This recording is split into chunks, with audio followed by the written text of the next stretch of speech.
शिक्षार्थियों, वीरीज work classes में आप सबका स्वागत है। आइए आज पढ़ते हैं गणित की प्रमुख शिक्षण विधियाँ। यह जो चैप्टर है किसी भी शिक्षक पात्रता परीक्षा के लिए बहुत ही महत्वपूर्ण चैप्टर है।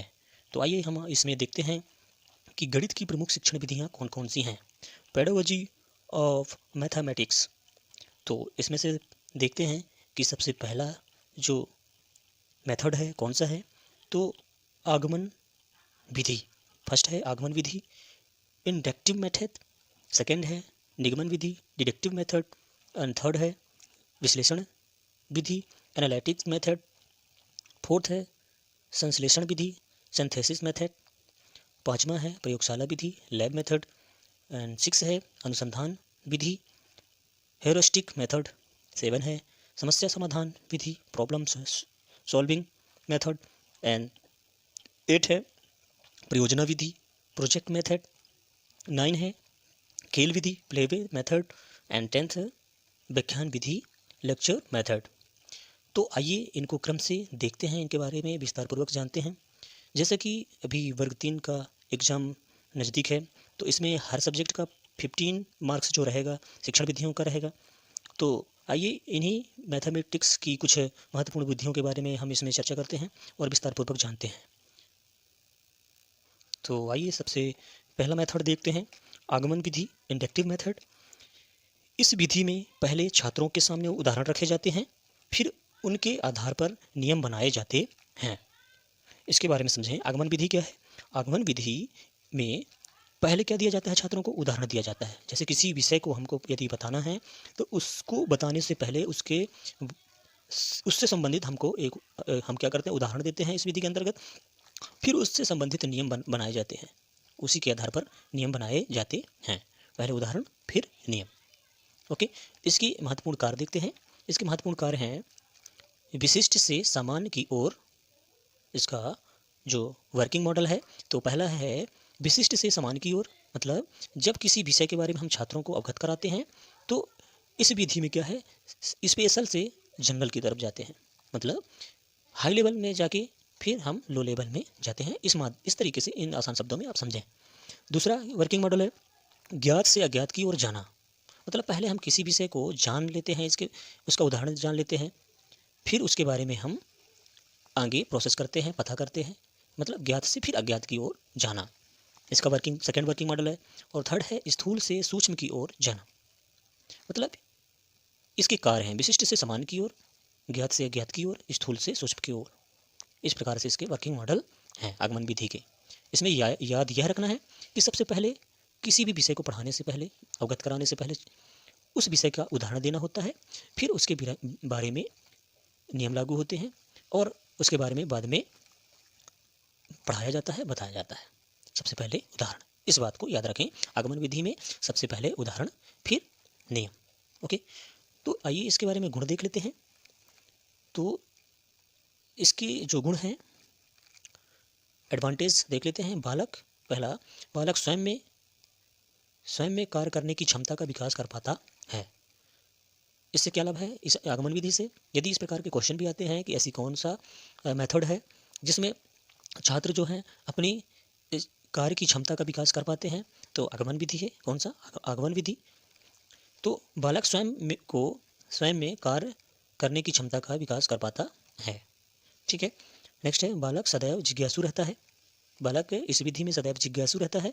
किसी भी कार्य को जब हम उसके बारे में विषय के उदाहरण के बारे में, जब जो भी विषय हम छात्रों को अवगत करा रहे हैं, उस विषय से यदि हम कोई उदाहरण दे देते हैं तो छात्रों के प्रति उस उदाहरण के बारे में पूर्णतः सूक्ष्म से सूक्ष्म जानकारी प्राप्त करने के लिए जिज्ञासा बनी रहती है। तो थर्ड है, यह छोटी कक्षाओं के लिए उपयोगी विधि है। यह छोटी कक्षाओं के लिए उपयोगी विधि है। इसके द्वारा फोर्थ है, इसके द्वारा बालकों में गणित के प्रति रुचि बनी रहती है, यह देखना है। और पांचवा है व्यवहारिक जीवन में यहाँ पे तथा लिख सकते हैं, व्यवहारिक तथा जीवन में लाभप्रद विधि है। व्यवहारिक रूप से यदि देखें तथा जीवन में देखें तो यह विधि लाभदायक है। छठा है, स्वयं से करने के कारण स्थायी अधिगम होता है। मतलब इससे जो छात्र सीखते हैं तो वह स्थायी ज्ञान होता है आगमन विधि में। आइए इसके दोस्त देख लेते हैं, कौन कौन से डिसएडवांटेज हैं, दोष हैं। तो यह विधि जो है धीमी है। क्या है? धीमी है, समय लगता है। इसमें क्या होता है? धीमी है और समय लगता है। पहले उदाहरण, सीधा सीधा उदाहरण यदि हम छात्रों को देते हैं तो उदाहरण के माध्यम से उसके सूक्ष्म ज्ञान तक पहुंचने में समय लगता है।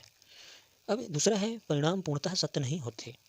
यह भी हो सकता है कि कोई छात्र इसके असत्य परिणाम तक पहुंच जाए, तो इसके परिणाम जो होते हैं पूर्णतः सत्य नहीं होते। तीसरा है, कई बार छात्र गलत निष्कर्ष पर पहुंच जाते हैं। यह भी इसके दोष हैं। चौथा है, इसी विधि का कक्षा में सदैव प्रयोग नहीं किया जा सकता। पांचवा है, परिश्रम अधिक करना पड़ सकता है। परिश्रम अधिक करना पड़ सकता है। इस विधि के दोष हैं। अब देखते हैं आगमन विधि के जनक कौन है। तो आगमन विधि के जनक जो हैं अरस्तु हैं। इस बात को याद रखें। आगमन विधि के जनक कौन है? अरस्तु है। ओके, तो आशा है कि यह विधि समझ में आ गई होगी। क्या याद रखना है कि आगमन विधि में छात्रों को किसी भी विषय से अवगत कराने से पहले उस विषय के बारे में उदाहरण देते हैं, फिर नियम, फिर उसके बारे में क्रम से ज्ञान प्राप्त कराते हैं। इस बात को याद रखना है। और जो यह विधि है तो इसमें बालक जो है सदैव जिज्ञासु बने रहते हैं और यह छोटी कक्षाओं के लिए उपयोगी है। इस बात को याद रखना है। ओके, तो और इस विधि के जनक हैं अरस्तु। तो आशा है इतने में समझ में आ गया होगा। आइए नेक्स्ट देखते हैं। सेकंड है, दूसरे नंबर की विधि जो है निगमन विधि अर्थात डिडक्टिव मेथड। यह विधि आगमन विधि के विपरीत होती है। इस बात को याद रखें। यह विधि जो है आगमन विधि के विपरीत होती है। पहले इसमें परिभाषा, सूत्र एवं निर्देश को बता दिया जाता है, फिर उसे सत्य सिद्ध किया जाता है। सबसे पहले इसमें नियम बताए जाते हैं और सूत्र बताए जाते हैं, उसके बारे में निर्देश दिए जाते हैं क्रम से, मतलब फिर बाद में इसको सिद्ध करने के लिए कहा जाता है, सिद्ध किया जाता है। सबसे पहले इसमें परिभाषा, उसमें सूक्ष्म से सूक्ष्म जानकारी पहले दी जाती है और फिर बाद में उदाहरण। ये समझ लें, यह आगमन विधि की एकदम विपरीत विधि होती है, ऐसे इसको समझें। अब देखिए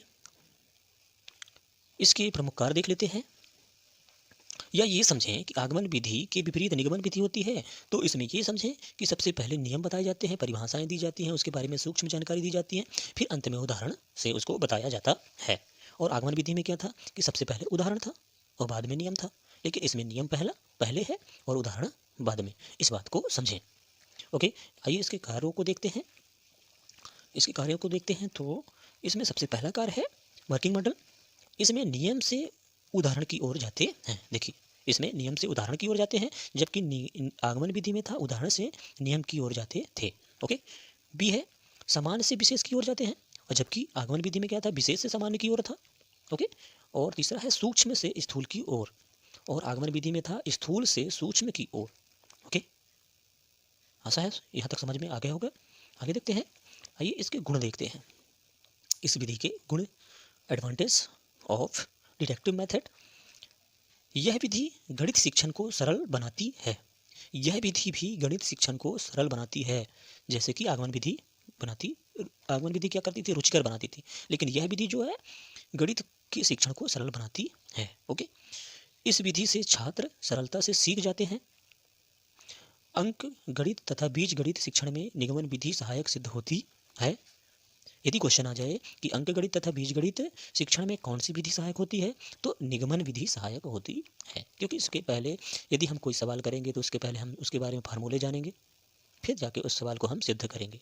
ओके, तो बीज गणित और अंक गणित के लिए कौन सी विधि सहायक सिद्ध होती है, तो निगमन विधि सहायक होती है, क्योंकि इसमें परिभाषा या फार्मूले, नियम, निर्देश पहले होते हैं, उदाहरण बाद में। ओके, फिर देखते हैं कम परिश्रम तथा समय की बचत होती है। इसमें क्या है, कम परिश्रम होता है, लगता है, मेहनत कम लगती है और श्रम की बचत होती है, समय की बचत होती है।